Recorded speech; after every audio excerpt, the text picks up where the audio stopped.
Guys, in this video, we're going to take a look at how you can rename a Bluetooth device on the Samsung Galaxy S23 series. First, let's go back to the home screen by tapping on the home button at the bottom of the screen.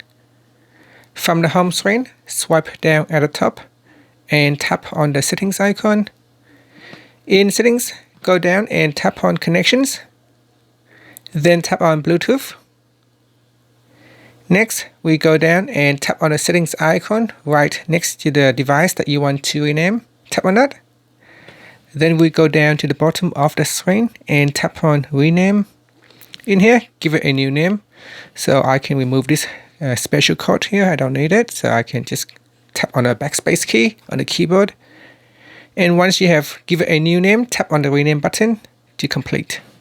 And now if you tap on the back key, you should see your Bluetooth will be named with the name that you have put in, and that's it. Finally, you can tap on the home button to return back to the home screen. Thank you for watching this video. Please subscribe to my channel for more videos.